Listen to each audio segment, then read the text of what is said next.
Possible है कि हर सुबह स्प्रिंग वाटर के पास पहुंचा जाए और वहाँ से पानी पी के वापस आ जाए? वो पानी सिर्फ आपकी प्यास बुझाएगा, वो पानी के गुण आपके शरीर के अंदर कभी भी आपको मिलने वाले नहीं। उसके बाद जब उसको ट्रीटमेंट देना होता है तो उसमें भर भर के क्लोरीन डाल देते हैं। Then people they put another chemical called limestone.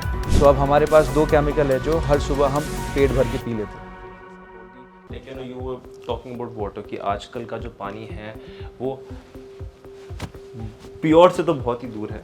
बिल्कुल। काफ़ी लोग आरओ का पानी पीते हैं, कुछ लोग ऑफ कोर्स एक्वागार्ड का पानी पीते हैं, कुछ लोग ने बिस्लेरी का वो कैंटर्स लगा के काफ़ी जो पीजी में रहते हैं, हॉस्टल में रहते हैं, वो उसके थ्रू पानी पीते हैं। उसकी प्योरिटी लेवल कितनी है? See, basically, like if I would clear you what basically water is all about.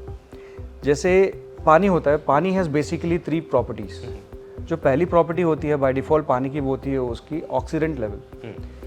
So basically if the water has oxygen we call it antioxidant, और अगर वाटर में ऑक्सीजन नहीं है so we call it a dead water. So 90% of the machines, 90% of the bottle water जो हमें आज market में मिलती है, they are not having antioxidant.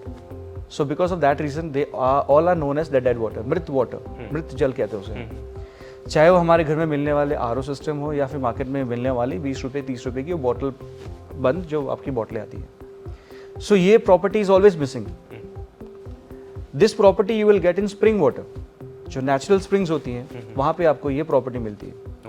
लेकिन मैं सवाल पूछूंगा लोगों से, क्या पॉसिबल है कि हर सुबह स्प्रिंग वाटर के पास पहुंचा जाए और वहां से पानी पी के वापस आ जाए? बिल्कुल नहीं। It's not possible.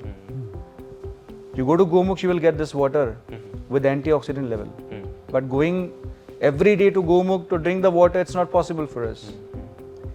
दूसरी प्रॉपर्टी होती है pH balance. PH balance is basically the potential of hydrogen.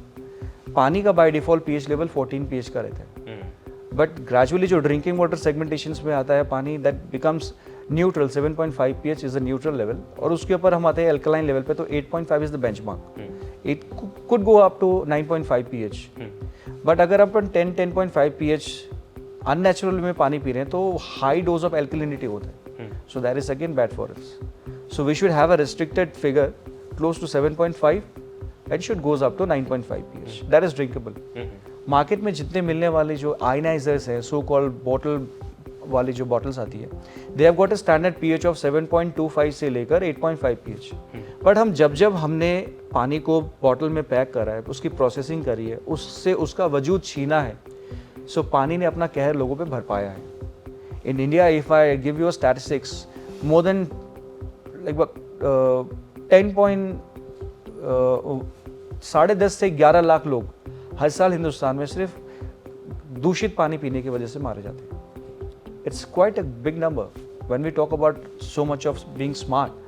और उस देश में आज लोग सिर्फ स्वच्छ जल पीने के चक्कर में मारे जा रहे हैं। So this is really a question to ourselves, we should ask about this, कि हमने इतनी प्रगति कर लिया, ऊंची ऊंची इमारतें हो गई हैं, महंगी इंपोर्टेड कार्स आ चुकी है, स्मार्टफोन्स हो चुके हैं, हम इंसान कब स्मार्ट होंगे? बट हाँ, जिसको बेचना है वो बेच रहे हैं। I have no question with those people, I am not competing with them, but मैं चाहता हूँ कि अगर आपको घर के अंदर एंटीऑक्सीडेंट पीएच वाला पानी चाहिए, then we are the solutions. तीसरी चीज़ आती है जहाँ पे हम पानी के अंदर के टीडीएस लेवल को चेक करते हैं, total dissolve solution. So basically what happens, जब हम फिल्ट्रेशंस के थ्रू पानी को पास कराते हैं तो उस फिल्ट्रेशन के दौरान पानी के अंदर जितनी बुरी चीज़ें सब जीरो हो जाती हैं, लेकिन जो अच्छाइयाँ होती हैं वो भी जीरो हो जाती है, वो भी उस फिल्टर को पार नहीं कर पाता है, because of which the water becomes neutral, उसमें कुछ भी नहीं होता। पानी के अंदर की जो अच्छाई है वो भी शून्य हो जाती है। इसीलिए वो पानी सिर्फ आपकी प्यास बुझाएगा, वो पानी के गुण आपके शरीर के अंदर कभी भी आपको मिलने वाले नहीं। सो मिनरल्स जो पानी के अंदर होते हैं वो भी जीरो हो जाते हैं इस तरीके के फिल्ट्रेशंस में। इसीलिए हमसे पहले जो सभ्यताओं में लोग आते थे, they had a different way of filtration water.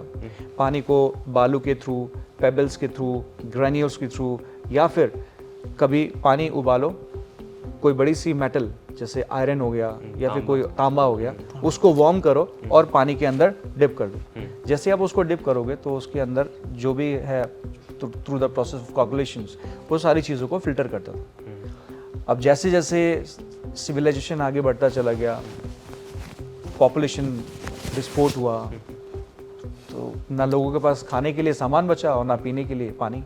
सो लोगों ने जो चीज़ें रिसोर्सेस अवेलेबल थे उसी पे शोषण करना चालू कर दिया। एक ही खेत को बार बार खेती करने लायक बनाया गया। जब पानी बचा नहीं तो पानी को एक जगह इकट्ठा कर दिया जाता है, वो पानी कई महीने तक वहाँ वैसे ही पड़ा रहता है। उसके बाद जब उसको ट्रीटमेंट देना होता है तो उसमें भर भर के क्लोरीन डाल देते हैं। उस क्लोरीन के डालते उस पानी के अंदर जितने भी कीड़े मकड़े या फिर कोई बैक्टीरिया या कोई एल्गी अगर उसमें होगा तो क्लोरीन डालते वो सब कुछ क्लीन हो जाता है, पानी बिकम्स ब्यूटीफुल। लेकिन वो क्लोरीन की बात इतनी स्ट्रॉन्ग होती है we can not drink it. Then people they put another chemical called limestone, चूना डालते हैं एंड चूना डालने के बाद वो पानी फिर पीने लायक हो जाता है। वही पानी हमारे घरों में आता है और हम उससे पीते हैं। सो अब हमारे पास 2 केमिकल है जो हर सुबह हम पेट भर के पी लेते हैं, जाने अनजाने में ही सही, बट क्लोरीन और लाइम इसका सेवन हम डेली बेसिस पे कर रहे हैं। So chlorine is again a very toxicated stuff. और जिन मुल्क ने, यानी कि if I am not wrong, Belgium was the first country who introduced the chlorine treatment system in the world. आज Belgium and many European countries they have ban chlorine. But दुर्भाग्य की बात यह है कि हिंदुस्तान में सब कुछ बिक जाता है and we are using it. Western countries जो भी चीज़ें डंप करना चाहती हैं, India is the biggest market. Experiment यही होता है, पैसा यही कमाया जाता है और जो भुक्तभोगी होते हैं ultimately we are the people. So पानी की बेसिक जो ट्रेड्स होती है उन सबको वापस करने का एकमात्र सोल्यूशन हर्बल आयुर्वेदिक वे में नीरो नाइस इज द सोल्यूशन।